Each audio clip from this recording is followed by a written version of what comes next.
புள்ளும் சிலம்பினகான் புள்ளரையன் கோயில் வெள்ளை விழிசங்கின் பேரரவம் கேட்டிலையோ பிள்ளாய் எழுந்திராய் பேய்முலை நஞ்சுண்டு கள்ளச்சகடன் கலக்கழிய காலோச்சி வெள்ளத்தரவில் துயிலமர்ந்த வெற்றினை உள்ளத்து கொண்டு முனிவர்களும் யோகிகளும் மெல்ல விழுந்தறியன்ன பேரரவம் உள்ளம் புகுந்து குளிர்ந்தேலோரெம்பாவாய்.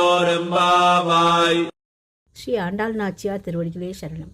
புல்லும் சிலம்பினகான் புல்லரையன் கோயிலில் வெள்ளை விழிசங்கின் பேரரவம் கேட்டிலையோ பில்லாய் எழுந்திராய் பேய்முலை நஞ்சுண்டு கள்ளச்சகடம் கலக்கழிய காலோச்சி வெள்ளத்து அரவில் துயிலமர்ந்த வித்தினை உள்ளத்து கொண்டு முனிவர்களும் யோகிகளும் மெல்ல எழுந்து அரியென்ற பேரரவம் உள்ளம் புகுந்து குளிந்தேலோ எம்பாவாய்.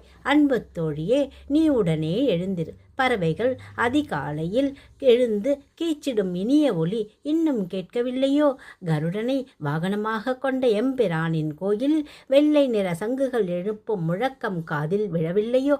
பேய் வடிவம் எடுத்து தன்னை கொல்ல வந்த பூத்தகி என்ற அரக்கியிடம் பால் குடிப்பது போல நடித்து அவளது உயிரை பறித்தவனும் சக்கர வடிவில் வந்த சகடன் என்ற அரக்கனின் உயிரை குடித்தவனும் ஆகிய கண்ணபிரான் யோகிகளும் முனிவர்களும் ஹரி ஹரி என்று அழைக்கும் குரலுமா உன்னை எட்டவில்லை?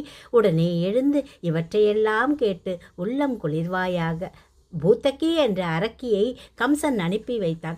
அவளை இம்சை செய்து கண்ணன் கொண்டிருக்கலாம். ஆனால் அப்படி செய்யவில்லை. அவனுக்கு பால் தந்து தாய் ஸ்தானத்தை அடைந்து விட்டாளே. அந்த தாய்மையை பாராட்டும் விதத்தில் அவளது மடியில் அமர்ந்து பாலை குடிப்பது போல அமைதியாக உயிரை குடித்து அவளுக்கு மோட்சமளித்தான் எம்பெருமான். கேரளாவில் அம்பலப்புழையில் இருந்து 25 கிலோமீட்டர் தூரத்திலுள்ள திருவமுண்டூர் என்ற தலம் குறித்து இந்த பாடலை ஆண்டாள் பாடியதாக சொல்லப்படுகிறது வரலாறு. நன்றி.